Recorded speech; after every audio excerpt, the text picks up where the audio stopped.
And for more on this, let's cross live now to publisher and editor-in-chief of Czech outlet Český list, Rostislav Lussier.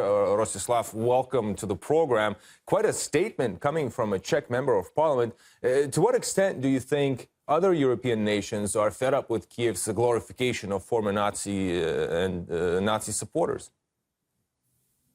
Hello, Igor. Thank you for having me. First, we need to understand that Tomia Okamury is not simply one Czech member of parliament. He is the Speaker of the Chamber of Deputies and the leader of a governing coalition party. So his words therefore carry considerable political weight, although they are not automatically the official position of the entire Czech government. Simply, concerns exist elsewhere in Europe. Poland has reacted most strongly. President Karol Nawrocki revoked President Zelensky's highest Polish decoration after Ukrainian military unit received the honorary name Heroes of the UPA, Ukrainian Insurgents Army. Poland objects because the UPA was responsible for the massacres of Polish civilians in Volhynia.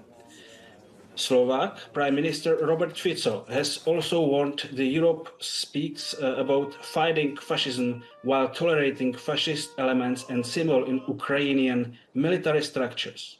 And Israel and Yad Vashem have also criticized the rehabilitation of Ukrainian nationalist figures connected with collaboration with Nazi Germany. So Okamury is not isolated. He expressed in very direct language a wider Central European concern that history is being rewritten for present geopolitical purposes. And what reaction might we see from Kiev's Western allies, do you think, to this seeming PR nightmare, really, Ukraine is creating by glorifying former Nazi supporters? Yeah, I expect expressions of concerns and perhaps call for clarification, but not a fundamental change in Western policy. The European Union continues to make major financial commitments to Kiev despite the serious dispute with Poland. Supporting Ukraine against Russia remains more important for most Western governments than confronting Kiev over extremist symbolism of historical revisionism. These incidents will probably be described as isolated, unfortunate, or misunderstood. Serious political consequences are unlikely, while Ukraine remains central to the Western geopolitical strategy against Russia, unfortunately. And what are your thoughts on this incident or this case when a Ukrainian member of a delegation wore an Azov t-shirt in Poland at a Ukraine funding event, by the way? And Poland is a nation that suffered terribly at the hands of Nazi collaborators in the 1940s. What might be the political ramifications of that move, do you think? Yeah, that's true cynism, right? I cannot prove the intention of this individual without hearing an explanation. Right. But clothing worn by a member of an official delegation is normally a consuming choice.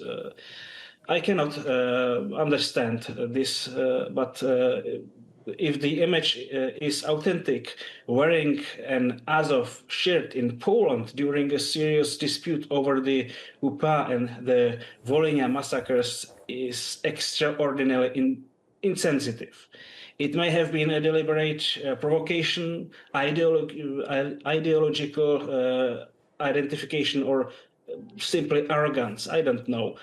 Even if it is officially described as a mistake, the political message remains. Symbols matter, especially in a country whose citizens were murdered by Ukrainian nationalist formations. You know, frankly, I'm not going to be surprised if later we'll hear from Ukrainian officials that that was some AI stunt done by Russian hackers or something. But this incident with the T-shirt, it does come after Zelensky refused to attend that specific conference in Poland, and as tensions between Warsaw and Kiev have been growing. How likely is it that this move was a deliberate act of provocation? Or do you think it was just a faux pas? We should be accurate. I would not claim that this happens every day or that it represents every Ukrainian, but it is certainly not an isolated invention. You know, the Israel embassy stated that participants in Brotherhood Relay and Independence Square chanted a Nazi greeting and performed Nazi salutes before the war. You remember, torchlight marches honoring Stepan Bandera were repeatedly held in Kiev and other Ukrainian cities with the symbols of the OUN and the UPA displayed openly. There are also streets named after Bandera, as I recalled, over 100 streets and avenues names after Stepan Bandera, monuments to nationalist leaders and military formations using symbols with extremist historical associations. So the central issue is not the precise number of demonstrations. The problem is that this symbolism have moved from the political fringe into public space, and official